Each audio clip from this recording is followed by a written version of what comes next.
우리가 믿는 하나님은 어떤 하나님일까요? 전지전능하시고 창조주로서 너무나 크신 분이기 때문에 인간의 말로는 다 표현할 수가 없습니다. 그런데 에베소서를 보니까 하나님의 모습을 계속해서 표현하기를 풍성하신 하나님, 풍성하신 하나님 그렇게 말을 해요.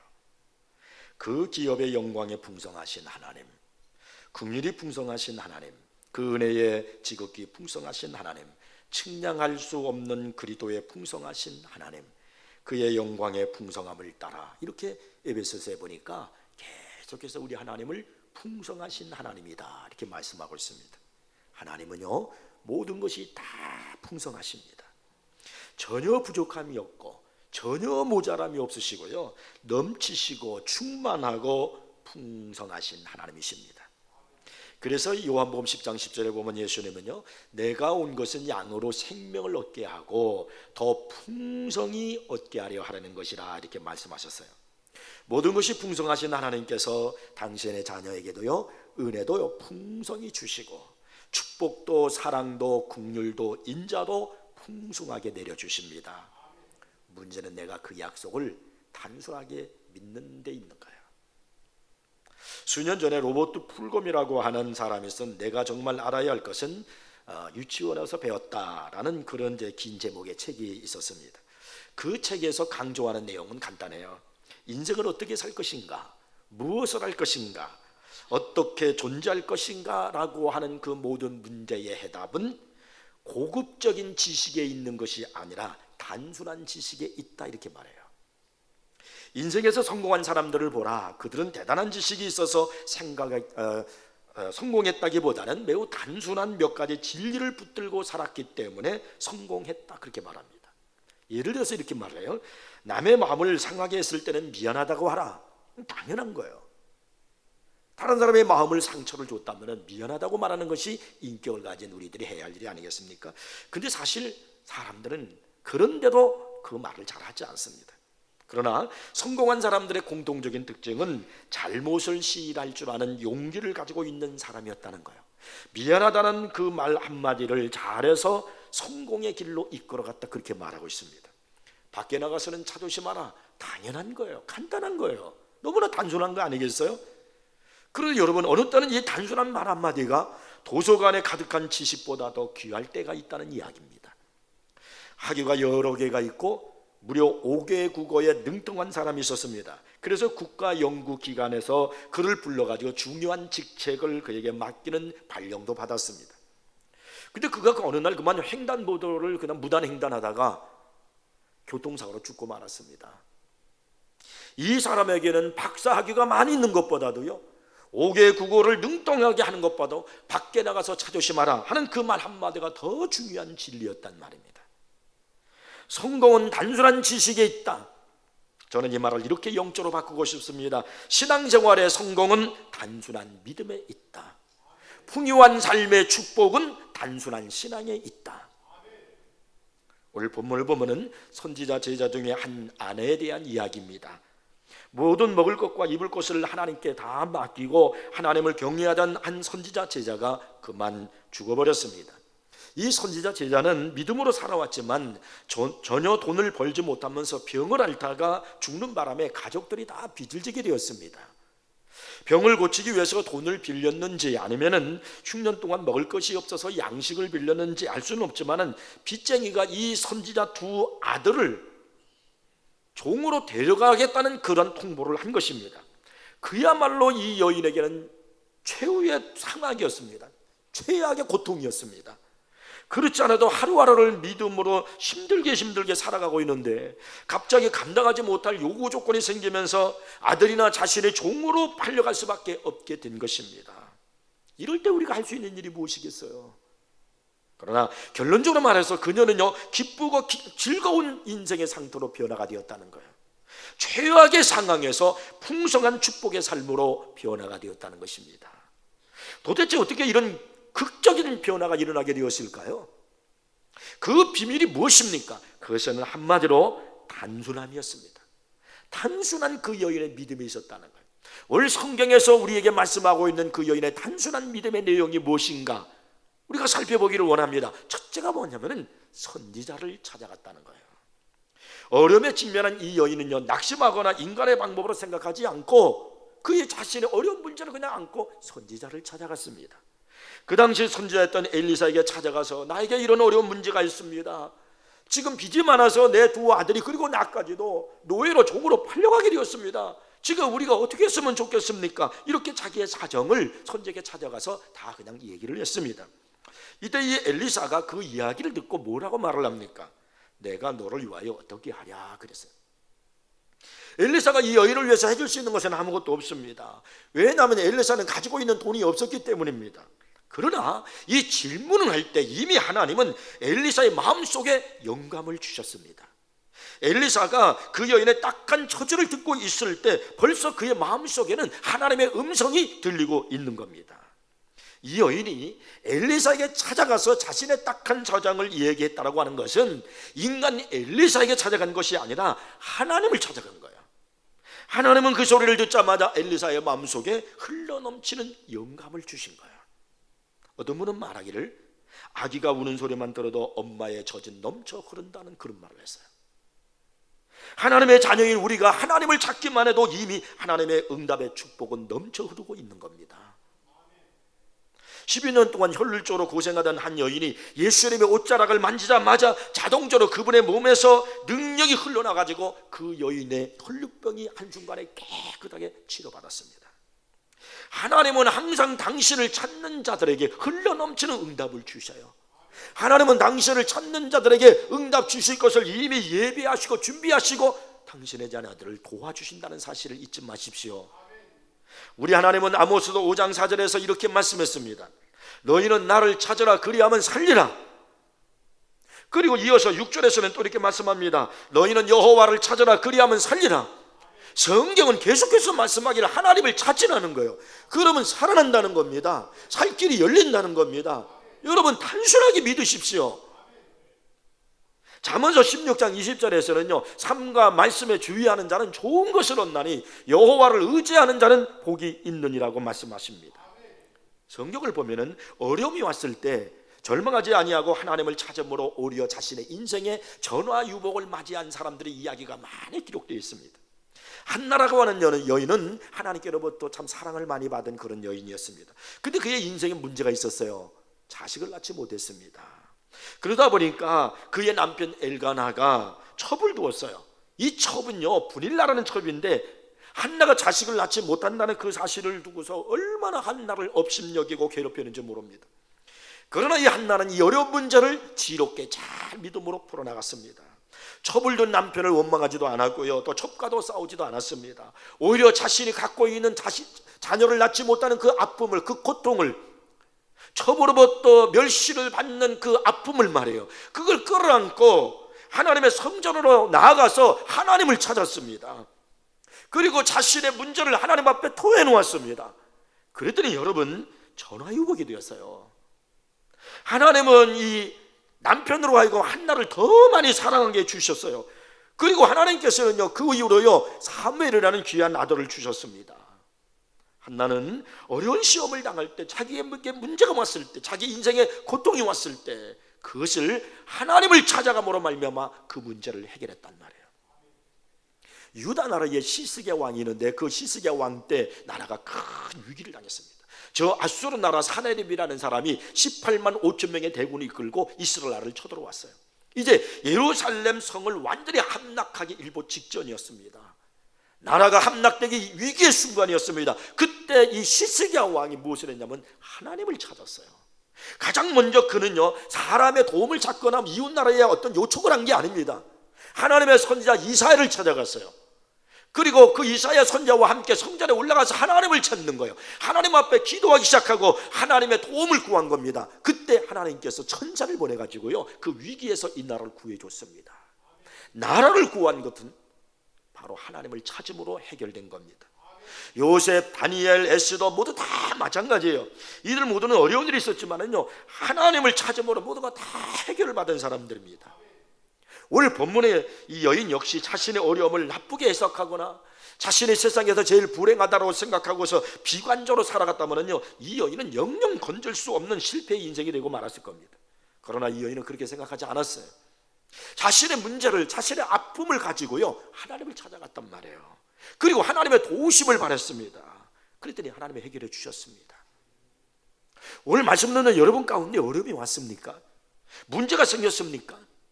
좌절하지 마십시오. 절망하지 마십시오.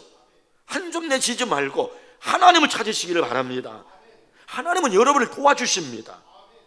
내 힘으로 해결할 수 없는 일들 하나님이 다 해결해 주십니다. 나를 둘러싸고 있는 상황이 모두 막혀있다 할지라도 하나님을 찾고 의지하면 하나님께서 내가 나아갈 수 있는 길을 열어주셔요. 이스라엘 백성들이 앞에 홍해가 있고 뒤에 애국군대가 쫓아온다 할지라도 하나님을 찾으니까 홍해가 갈라지잖아요. 이스라엘 백성들이 가나안 땅에 들어갈 때 여리고성이 딱 그 앞을 막고 있다 할지라도 하나님을 찾으니까 여리고성을 무너뜨려서 하나님이 가나안을 정복하도록 만들어 주시지 않습니까? 지금 어렵다고 모든 것이 다 끝난 것처럼 단정하지 마십시오. 본문의 여인처럼 하나님을 찾고 하나님을 향한 믿음을 가지기만 하면요, 반드시 해결의 길이 열릴 줄로 믿으시기 바랍니다. 하나님 말씀하셨잖아요. 나를 찾아라. 그리하면 살리라.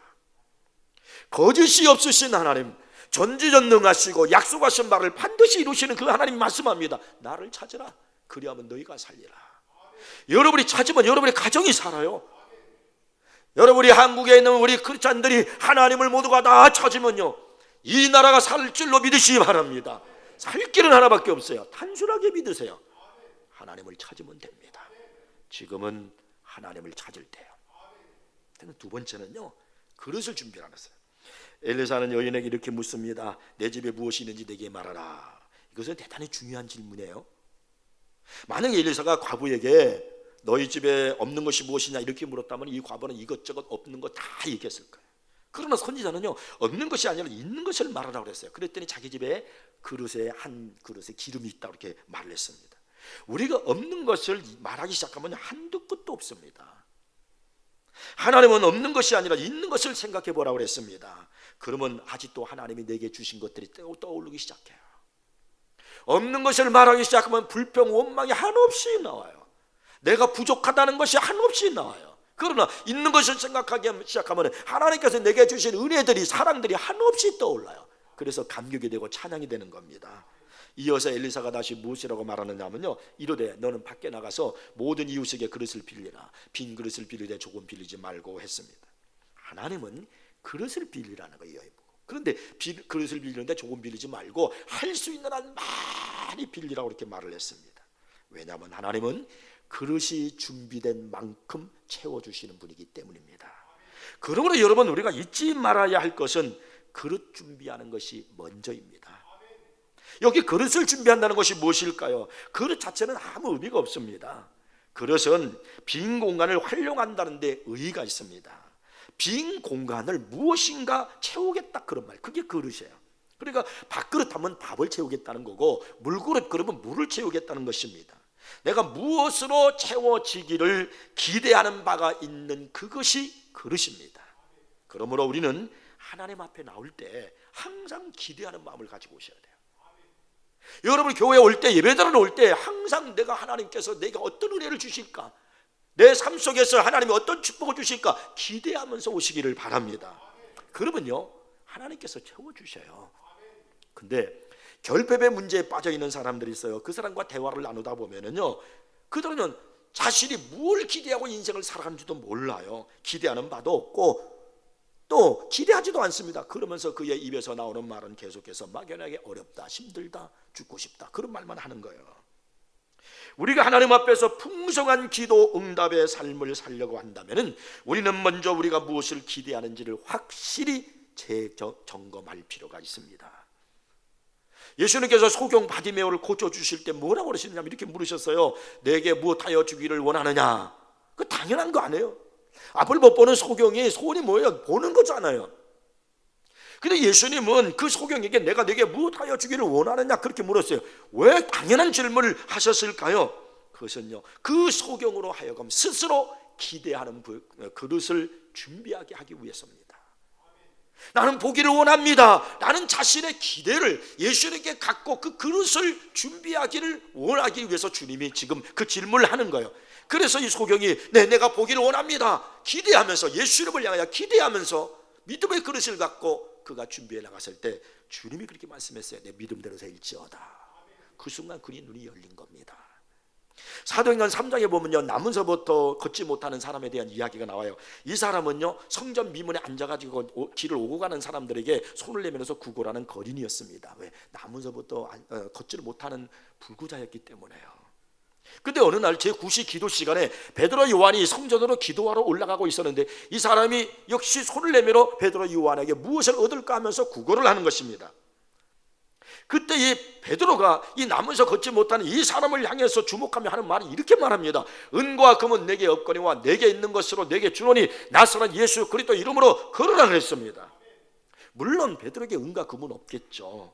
그러나 지금 여기서 내게 있는 것으로 내게 주노니 이 말은 무슨 말이냐면은 이 걷지 못하는 이 사람에게 올바른 기대가 무엇인가 그 기대의 꿈을 믿음을 심어주는 겁니다. 나무저 걷지 못하는 사람이 정말 구해야 될 것 기대할 것은 은과 금이 아니에요. 그는요 나사렛 예수 그리스도 이름으로 걷는 겁니다. 그래서 이 지금 베드로가 이 나무서부터 걷지 못하는 이 사람에게 진짜 기대해야 할 구해야 할 것이 무엇인지를 알려주기 위해서 은과 금은 내게 없거니와 내게 있는 것으로 내게 주노니 나사렛 예수 그리스도 이름으로 걸으라고 이렇게 말을 한 겁니다. 그 사람이 그 믿음을 갖고 그 기대를 가졌을 때 그가 그 자리에 벌떡 일어났습니다. 우리도요 우리 삶 가운데서 정확히 내가 무엇을 구해야 될지를 알아야 돼요. 그럼 우리가 어떻게 할 수 있겠습니까? 하나님의 말씀으로 알 수 있습니다. 여러분 성경을 읽으시면요 내가 하나님 말씀을 자꾸 듣고 성경을 읽으시면요 내가 하나님을 향하여 무엇을 기대해야 될까 하는 그것을 알게 됩니다. 바른 참된 비전과 꿈을 갖기 시작하는 거예요. 내 욕망에 의해서 탐욕에 의한 꿈이 아닙니다. 바른 걸 아는 거예요. 은과 금을 얻는 게 아닙니다. 돈 좀 몇 푼 얻기 위해서 손을 내미는 게 아니에요. 나사렛 예수 그리스도 이름으로 걷는 그 그릇 그 기대를 갖게 한단 말이에요. 그리고 때로는요 성령님은 마땅히 빌 바를 알지 못하는 우리를 위해서 대신 강구해 주신다고 말씀하고 있습니다. 그러므로 여러분 하나님의 말씀을 많이 품으세요. 또 말씀을 많이 듣고 그 약속의 말씀을 붙들고 기도하시면 그것이 바로 그릇이 되는 겁니다. 하나님의 말씀을 통하여 우리는 나의 사명을 깨닫게 되고요 말씀을 읽고 묵상하는 가운데 믿음의 그릇도 막 커지는 거예요. 여리고성에 있는 기생 라합이 하나님의 말씀을 듣고 그는 자신이 무엇을 해야 되는 것을 깨달았어요. 말씀을 들을 때 기대감이 생기는 거예요. 그래서 여호수아가 보냈던 두 정탐꾼을 살려주는 겁니다. 그리고 자신의 기대를 얘기하는 거예요. 우리를 살려주옵소서, 우리 가족을 구원해 주옵소서. 그리고 여리고성이 멸망할 때 다 죽었는데 다 망했는데 이 라합의 가족만은 살아난 겁니다. 그게 그거 기대하는 거예요. 하나님이 그의 기대대로 믿음대로 채워주신 겁니다. 하나님께서는요 한 사람을 통해서 하실 수 있는 일이 어마어마하게 큽니다. 모세라고 하는 한 사람을 통해서 이스라엘 민족 바로의 손에 있는 이스라엘 민족을 다 구원해내는 거예요. 요셉이라고 하는 한 사람을 통해서 당시 기근이 전 세계적으로 심했을 때 그래서 모두가 다 허덕이고 굶어 죽을 수밖에 없는 그 환경 속에서 그의 가족 야곱의 가족 70명이 살아났고요 그리고 세계 모든 사람들을 살리는 역사가 일어났어요. 연약한 여인 에스더 한 사람을 통해서 바로 유대 민족이 하만이라고 하는 계략에 의해서 멸망당할 수밖에 없었지만 살아났단 말이에요. 오늘 말씀을 듣는 여러분 한 사람을 통해서 이런 역사가 일어날 수 있어요. 하나님은 능치 못할 일이 없으십니다. 제가 서두에 말씀드렸잖아요. 우리 하나님은 어떤 하나님인가? 풍성하신 하나님이에요. 우리 예수님은 그 풍성한 것을 우리에게 주시기 위해서 오셨다 그랬어요. 여러분 꿈을 크게 가지세요. 기대를 크게 갖고 이 시대에 하나님이 쓰시는 여러분 되기를 주 여러분으로 축복합니다. 마지막 세 번째는요 채워지기를 기대하면서 기도하시기를 바랍니다. 사람은 기대하는 바가 있기 때문에 기도하는 거예요. 밥그릇이 준비됐다면 밥이 채워지기를요 기름 그릇이 준비됐다면 기름이 채워지기를 바라는 것처럼 말씀의 그릇이 준비되었을 때 우리는 그 그릇이 채워지기를 바라며 기도합니다. 그러나 우리 인간은 연약해요. 항상 우리는 제한적이에요. 시간도 제한적이고 공간도 제한적인 속에서 살아가는 것이 우리예요. 그러다 보니까 제한적인 경험 속에서 살아가다 보니까 하나님의 역사도 제한적일 것이라고 그렇게 생각합니다. 내가 아무리 많은 그릇을 준비했다고 하나님이 이것을 다 채워주실까? 이렇게 제한적인 그런 생각을 하며 살아가는 거예요. 여러분 한번 생각해 보세요. 저 미국에 가면은 거대한 나이아가라 폭포수가 있습니다. 이 나이아가라 폭포수는 지금까지 마른 적이 없어요. 거대한 물줄기가 매일같이 끊임없이 흘러넘칩니다. 상상할 수 없을 정도로 많은 물이 흘러넘쳐요. 이 나이아가라 폭포수는요, 한마디로 말해서 무한대로 물이 나온다고 그렇게 말할 수 있습니다. 그럼 이 나이아가라 폭포에 가서 우리가 물을 가져올 수 있는 양은 얼마나 될까? 그것은 바로 내가 그 나이아가라 폭포수에서 떠올 수 있는 그릇을 준비한 것만큼 가져오는 거예요. 양동이를 10개를 가져가면 10개만큼 가져올 수가 있고, 100개를 가져가면 100개를 가져올 수가 있고, 1000개를 가져가면 1000개를 가져갈 수가 있고, 내가 양동이를 10,000개를 가져가면 양동이 10,000개만큼 나이아가라 폭포수를 떠가지고 올 수 있는 거예요. 결국 제한적인 것은 나이아가라 폭포수가 아니라 내가 준비하는 양동이의 수란 말이에요. 나이아가라 폭포수를 받아가기 위해서 내가 얼마의 양동이를 준비할 수 있느냐가 관건입니다. 하나님은 우리에게 무한대로 주실 수 있는 분이시란 말입니다. 하나님은 풍성하신 분이십니다. 문제는 우리가 준비한 양동이에요. 근데도 우리는 흔히 우리가 많은 그릇을 준비했다 할지라도 그 그릇이 다 채워지지 못하리라고 생각을 합니다. 그래서는 우리의 잘못된 시각입니다. 하나님은 우리가 하나님의 주신 약속을 붙들고 간절히 기도하고 그리고 하나님을 의지하면 얼마든지 채워주실 수 있는 분이십니다. 그래서 하나님 앞에 나아가서 믿음으로 기도해야 되는 거예요. 기도는 우리에게 준비된 그릇들이 채워지도록 하는 능력입니다. 하나님 앞에 준비된 그릇을 놓은 다음에 약속을 붙들고 간절히 기도하면 하나님은 우리의 문제를 풀어주십니다. 채워주는 거예요. 그것도 무한대로 해결해 주신단 말이에요. 그것이 바로 기도의 능력입니다. 보세요. 6절을 보세요. 그릇에다 찬지라 그랬어요. 다 차요.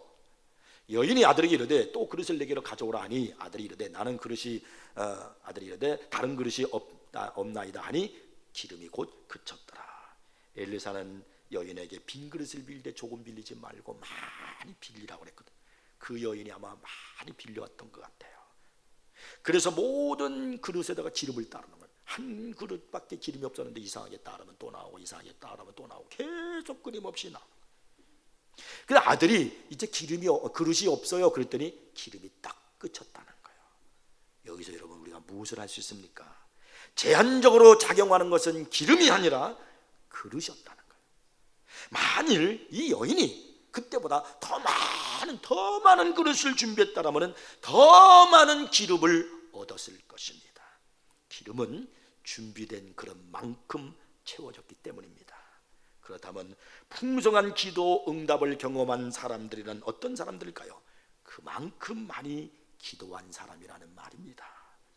많이 기대하고 하나님의 약속을 붙들고 나간 사람이 더 많이 얻을 수 있다는 사실을 잊지 마십시오. 우리의 인생을 너무 작게 제한적으로 가두지 마세요. 한 사람의 능력 있는 기도는요, 기도하지 않는 사람 1,000명도 능히 이길 수 있습니다. 기도의 능력은 실로 엄청납니다. 하나님의 능력을 무한대로 받을 수 있는 통로가 바로 기도이기 때문입니다. 본문의 이 여인은요, 엘리사의 말을 순종해서 하나님 말씀이 살아있고 그리고 능력이 있다는 것을 실제로 다 경험을 했어요. 하나님의 말씀대로 그가 순종했더니 부채의 올무에서 벗어났어요. 그리고 하나님 말씀대로 순종했더니 이 여인과 종으로 두 아들이 팔려나갈 뻔한 그 위기의 순간에도 다 해결되었어요. 올 때는 근심 걱정을 가지고 왔는데 하나님 말씀대로 순종하고 하나님을 찾았더니 풍성한 기쁨이 넘치는 가정으로 변화가 되었습니다. 엘리사는 또 말합니다. 기름을 팔아서 빚을 갚고 남는 것으로 생활하라. 모든 문제가 다 해결됐다. 경제적인 문제가 다 해결됐단 말입니다. 어떻게 함으로? 하나님을 찾음으로, 순종함으로. 단순하게 믿으십시오. 성경을 보세요. 많이 알고 연구하고 노력했다고 해서 기적을 체험하지 않아요. 바리새인들 보세요. 서기관들 보세요. 성경을 얼마나 연구합니까? 얼마나 많이 합니까? 그들이 기적을 체험합니까? 그들이 예수님으로부터 은혜를 받습니까? 아니요. 다 주님의 사랑을 받고 은혜를 누린 사람, 기적을 체험한 사람은 단순한 사람들이야. 예수님 말씀대로 그냥 단순하게 믿고 따르는 사람들이요, 순종한 사람들이요, 단순하게 믿기를 바랍니다. 조엘 오스틴 목사는 텔레비전 프로가 마음에 들지 않으면 생각하고 자시고 할 것도 없다. 채널만 바꾸면 그만이다. 같은 이치로 우리는 부정적인 과거의 이미지가 갑자기 마음에 떠오를 때 마음의 채널을 바꿀 줄 알아야 한다라는 그런 말을 했어요. 우리가 TV 채널을 키면 수십 개가 넘는 채널들이 있어요. 근데 리모컨 하나로 다 바꾸잖아요. 한 군데 채널을 고정시켜 놓고도 싫든 좋든 들여다보는 사람이 없어요. 재미가 없으면, 짜증이 나면 보다 좋은 채널을 골라서 선택해서 보는 거야. 우리의 인생에는요, 이런 일 좋은 일 다 생깁니다. 그러나 여러분들이 얼마든지 보다 나은 인생을 선택할 수 있어요. 여러분이 풍성한 하나님의 은혜와 축복받는 인생을 선택하며 살아갈 수 있습니다. 어떻게요? 단순하게 신앙생활 하십시오. 하나님을 찾으십시오. 하나님 말씀에 믿고 순종하시기를 바랍니다. 기대하십시오. 그릇을 준비하고 기도하십시오. 그러면 풍성한 하나님의 축복이 우리 모두에게도 있을 줄로 믿으시기 바랍니다. 기도하겠습니다.